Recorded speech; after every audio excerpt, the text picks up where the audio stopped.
Genius: How a Desperate Teacher in a Rowdy Gym Class Invented Basketball. Written by John Hoy, illustrated by Joe Morse. Illustrations in this one are really neat. All right, there's our title page. In December of 1891, James Naismith, a young teacher, took over a rowdy gym class that had already forced 2 teachers to quit. He didn't want to, but nobody else would teach that class. The students hated the boring exercises and gymnastics that they'd been doing over and over, so Naismith decided to try something fun. Indoor football. He needed something much less rough. The next day, Naismith suggested indoor soccer. He called a halt. In desperation, he turned to his favorite sport, lacrosse. Nothing was working with this group. Naismith felt like giving up, but couldn't. The boys in the class reminded him of how he'd been at their age, energetic, impatient, and eager for something exciting. He needed a totally new game where, to avoid tackling, no running with the ball was allowed. He remembered playing duck on a rock as a boy. In that game, you knocked an opponent's fist-sized stone off a larger rock by throwing your own. If you missed, you had to retrieve your stone before you were tagged, so accuracy was more valuable than force. He snapped his fingers and said, "I've got it. How about a game with a goal off the ground that required an arcing throw?" That night, he stayed up late thinking about the new game. The next morning, December 21st, 1891, Naismith rushed to his office and grabbed a soccer ball. Now he needed a goal.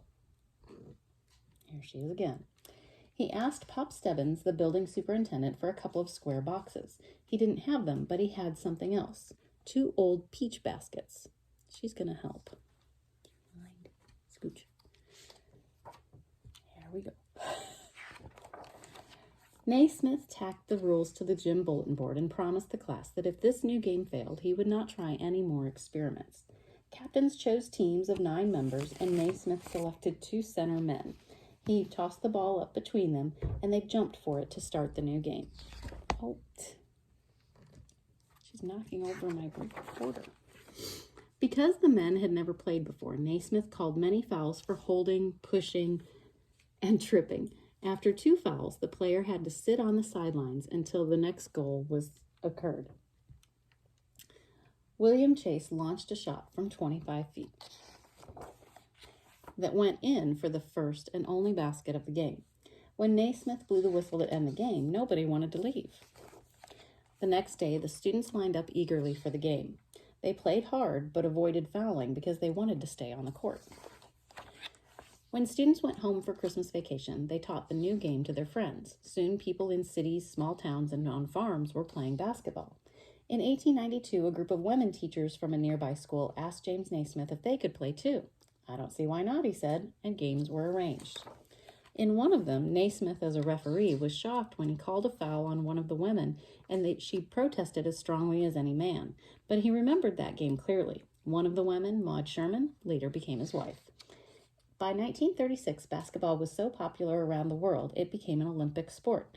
James Naismith attended the opening ceremonies, and when each nation dipped its flag to honor him, tears of appreciation came to his eyes. And today, millions of people around the world play the game that was invented by James Naismith and that rowdy class. Do you?